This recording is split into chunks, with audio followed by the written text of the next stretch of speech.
Psalm 127, a song of degrees for Solomon. Unless the Lord builds the house, those who build it labor in vain. Except the Lord keeps the city, the watchmen stay awake in vain. Okay, so this psalm is among the great Hallel, Psalm 120 through 134. It's that group of psalms used in temple worship. And this is a marriage psalm. We see here the husband and the wife and the children. It's a picture of the family. The Lord deals with families, always has. And the Lord loves families, and he loves children, and that's reflected here. But also, it's a picture of marriage, and here there is a kind of a marriage triangle. It's the husband and the wife, but then the Lord. And actually, you can have the Lord in any picture you want to draw, especially of the family. If the Lord is not in the middle of the family, what do you have? And that's really what we're reading here. Unless the Lord builds the house, they labor in vain that build it. You need the Lord if you're going to start building a house, if you're going to start building a life for yourself. And to build a house, we're not talking about just a building. We're talking about your life. What's important, your family and the things you're doing. I met a guy once. I was a chaplain, hospital chaplain, and he was dying, and he was so upset because he had to give his business over to his sons, and he knew that he had 3 sons, and he knew that his sons were going to ruin his business, and he was just so upset about it. I prayed with him, and tried to comfort him, but he had a genuine concern. He had spent years and years building up this business. That's what people do. They build and they invest, they build lives, and that's how the Lord intended us to live, is to be constructive and build, not just to be wasteful. When a person just gets a divorce, like has an affair and gets a divorce, and just leaves their spouse and children, that is such a tragic story. It's the opposite of what the Lord intends, but it's also the opposite of what is right and what life is all about. We want to be building in the Lord. And unless the Lord is in your family, the devil's in your family. The devil isn't going to leave you alone. There's no neutral ground. There's a spiritual war going on. And especially if you know something about the Lord, you are a walking bullseye. And unless you're living for the Lord, unless he has his rightful place in your home, you're headed for hard times. You're headed for tragedy. And you need the Lord. And so unless the Lord builds the house, they labor in vain that build it. You're going to end up with nothing unless the Lord is in his rightful place. Seek first the kingdom of God and his righteousness. That's what Jesus said. And then all of these other things of life will be added to you. Seek the Lord first. And a husband and wife who begin to build a life together without the Lord, you know what that's like? I read this somewhere. It's like sewing a garment, sewing with a needle and no thread. What do you got? By the time you're done, what do you got? And so, this is why it is so important to be in church, to be there as a family, to really be there, not just, show up, like your shell is there, but you yourself, you're somewhere else. No, be there in church. There's nothing more important than to be growing in the Lord and experiencing life the way God intended it, life to the full. Okay. Verse 2. In vain you rise up early. If you don't have the Lord, it's living in vain. In vain you rise up early and stay up late and eat the bread of sorrows, for he gives his beloved sleep.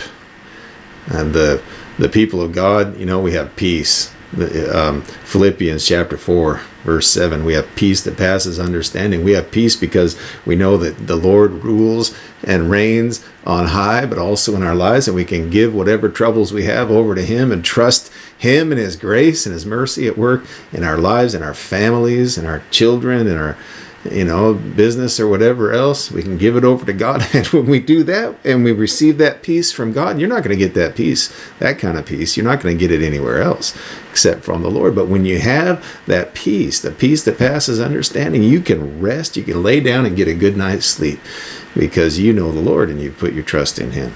So that's what we're reading about here. He gives His beloved sleep. So work for what endures. What endures the test of time, but also into eternity. Verse 3, children, see, this is about family. Children are a heritage from the Lord, and the fruit of the womb is a reward from Him. So children, the Lord gives children,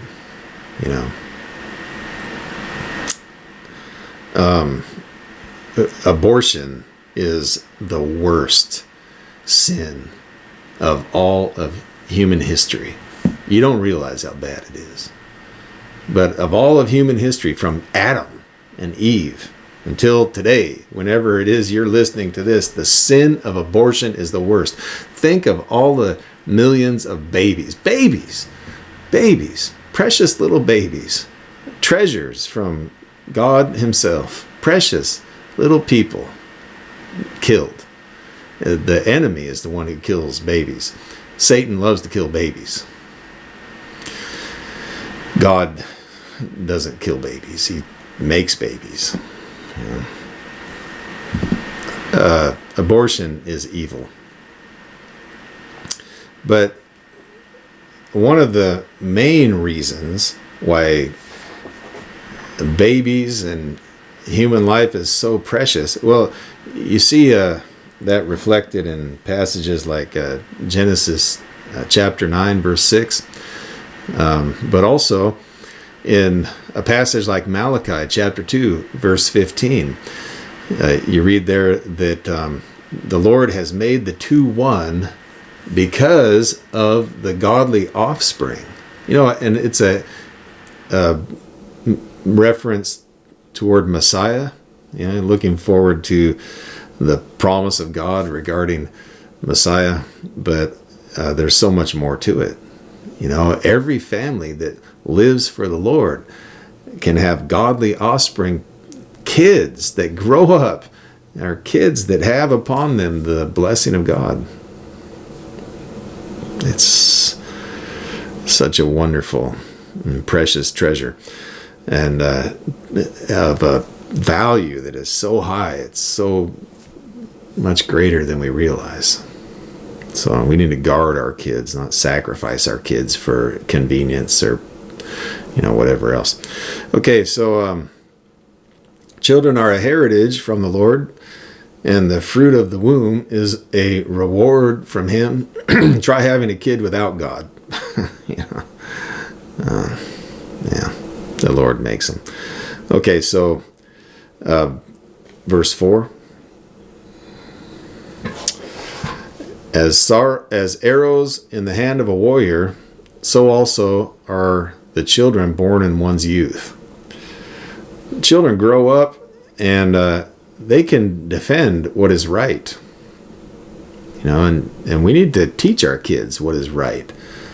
Teach them how to walk with the Lord and live for Him and to be stable, solid people.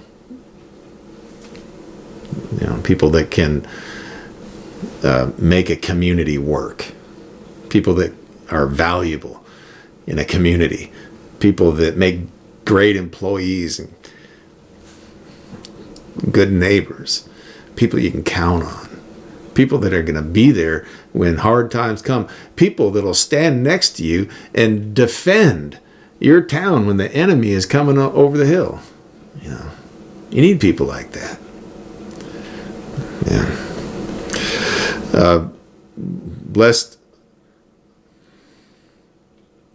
verse 5, blessed are they who have a quiver full of them, They shall not be ashamed, but they shall contend with the enemies at the gate. If you don't think you have an enemy, you don't understand what's happening. There's a war going on. A lot of people don't even recognize it, but there is a war going on. The battle of the ages rages. The enemy is attacking good people, maybe people just like you. You're either living for the Lord or you are ensnared by the devil. The enemy of our souls, 2 Corinthians 4:4, has blinded the minds of unbelievers. He deceives the whole world, Revelation 12:9. The enemy is attacking the people of God, and he's attacking your kids. It's time to take life seriously. And that's what we do. By the grace of God at work in our lives, in our families, we build for the glory of God.